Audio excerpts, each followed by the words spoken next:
2021 সালের বিধানসভা নির্বাচনের প্রচারে খেলা হবে স্লোগানে তুমুল ভাইরাল। আর তার মুখে ছিল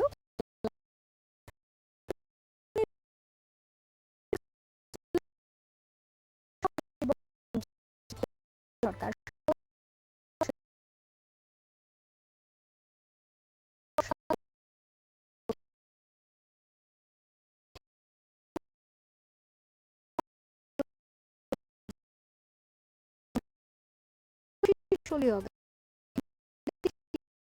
কেন্দ্র সংঘর্ষ এবং দিনটিকে ফুটবল লাভার্স ডে হিসেবে পালন করা হয় ময়দানে। এজন্য 16 আগস্টকে বেছে নেন মুখ্যমন্ত্রী। তার নির্দেশে কলকাতার এলাকার 140 ওয়ার্ড দিবস ওয়ার্ডের পুরমাতা বড় চেয়ারম্যান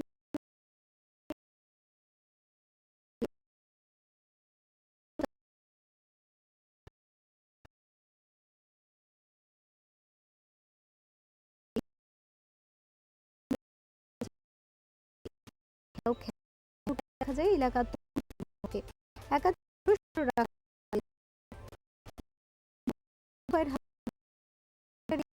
দেখুন, আজকের দিনটার জন্য আমাদের ওয়ার্ডের প্রত্যেকটা ছেলে প্রত্যেকে খেলে, টার্ন নিয়ে খেলে। আমাদের টিম, এবার আমাদের 4টে টিম আছে। 10:30 থেকে খেলা হবে, দিবস শুরু হয়েছে এবার। এবং আমাদের চিফ গেস্ট এসেছিলেন শ্রী জামশেদ নাসিরি সাহেব। আপনারা তো সবাই জানেন উনি খুব নামকরা ফুটবলার, এবং আমরাও ধন্য যে উনি আমাদেরই ওয়ার্ডে থাকেন। আমাদের এখানে কি বলে কুইন্স ম্যানশনে উনি থাকেন। তো উনি এসেছিলেন সকালবেলা, সব কিক অফ করে দিয়েছেন, যেটা সিস্টেম ফুটবলের, সবার সাথে হ্যান্ডশেক, দুটো কথা বলেছেন, সবগুলো করে টোরে তারপর উনি আধ ঘন্টা আমাদের সঙ্গে ছিলেন। তারপর আরেকটা ম্যাচে উনি যান। আর আমরা এখানে সিনিয়ররা সব বসে আছি। বাচ্চা ছেলেরা ওদের একটা কমিটি তৈরি করেছে, আমাদের কালাঙ্গার ছেলেরা, ওরা একটা কমিটি করে ওরা গোটা জিনিসটা ওরা তত্ত্বাবধান করছে। আমাদের পার্ক স্ট্রিটের ছেলেরা লাইন্সম্যান হয়ে গেছে, আর গোলকিপার আছে। আমাদের কেএমসির দুজন যারা কাজ করে এখানে, ওরা খেলে, ওরা হচ্ছে দুজন রেফারি। সো আমরা মিক্স অ্যান্ড ম্যাচ করে সবাইকে নিয়ে হই হই করি। আর প্রত্যেক বছর এই 16 তারিখে রডন স্কোয়ারে আমাদের এই খেলা হয়। পাশে আমার বসে আছেন বাবলু পাইন, এই ওয়ার্ডের প্রেসিডেন্ট। সঙ্গে আছেন আমাদের x youth president Shri Alijan ভাই। আর সবাই আছে, সিনিয়ররা আছে, জুনিয়র, সব মিলেমিশে আমরা হই হই করে খেলি। তো এবার ভাবছি, সামনের বছর ভাবছি একটা মেয়েদেরও 2টো টিম হয়তো নামাতে হবে, তাহলে একটু ভালো হবে, কি বলেন? আমরা সামনের বছর সেইটা একটা ভাববো, মেয়েদের 2টো টিম নামিয়ে একটা খেলা, জাস্ট একটা এক্সিবিশন ম্যাচ মতো।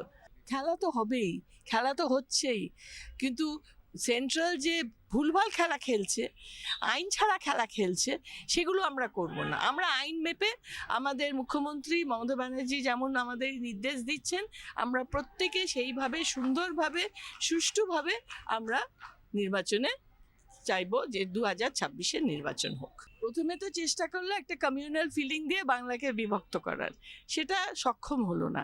এখন ভাষা নিয়ে পড়েছে। ওদের জিজ্ঞেস করুন তো যে বাংলার কতজন পেট্রিয়ট ছিল, কতজন ফ্রিডম ফাইটার্স ছিল, আর অন্য স্টেটের কতজন ছিল। ওদের জিজ্ঞেস করুন তো যে নোবেল প্রাইজ পাওয়া নোবেল লরিয়েটস বাংলা থেকে কতজন বেরিয়েছে, অন্য স্টেট থেকে কোথা থেকে বেরিয়েছে। কম্প্যারিজনে আসলে বাংলা চিরকালই এগিয়ে ভাই। তাই জন্য এখন ওরা ভাবছে ভাষা এক বলে ওরা বাংলাদেশি, আমরা বাঙালি, এই দুটোকে গুলিয়ে সবার মাথায় গন্ডগোল পাকানো এত সহজ নয়। বাঙালি বুদ্ধিমান, বাঙালি সুষ্ঠুভাবে জীবনযাপন করে, বাঙালি নন ভায়োলেন্সে বিশ্বাস করে, বাঙালি জানে সবাইকে আপন করে নিতে। এইটাই বাঙালির গর্ব, চিরকালই তাই থাকবে। তাই বাঙালি কোনোদিন বাংলাদেশি হবে না, আর বাঙালি বাঙালিই থাকবে।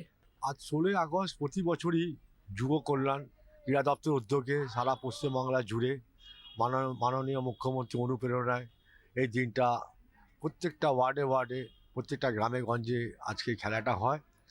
খেলা দিবস, যে খেলাটা আমাদের ওয়ার্ডের মধ্যে সীমাবদ্ধ না, এটা সারা পশ্চিমবাংলা জুড়ে সীমাবদ্ধ। আমাদের ওয়ার্ডে যে সমস্ত ছেলেরা, ইয়ং ছেলেরা আছে, তারা নানা জায়গায় খেলা খেলে। এবং আমাদের রডন স্কোয়ারে প্রতি বছর আমাদের 63 নম্বর ওয়ার্ডের পৌরমাতা বড়ো সাথে চেয়ারপারসন সুস্মিতা ভট্টাচার্যের নেতৃত্বে রডন স্কোয়ারে আমরা আজকে ফুটবল টুর্নামেন্ট করেছি। 4টে টিমে ভাগ করে আমরা এই ফুটবল করছি, এবং এরই মাধ্যমে আমরা সমস্ত ছেলেদেরকে আমরা সঙ্গে রাখি নানা রকম অনুষ্ঠানের মাধ্যমে। আগামী দিনও আমি চাইবো এইভাবে খেলা দিয়ে যাতে লোকের পাশে থাকতে পারা যায়। Bureau report, channel 10।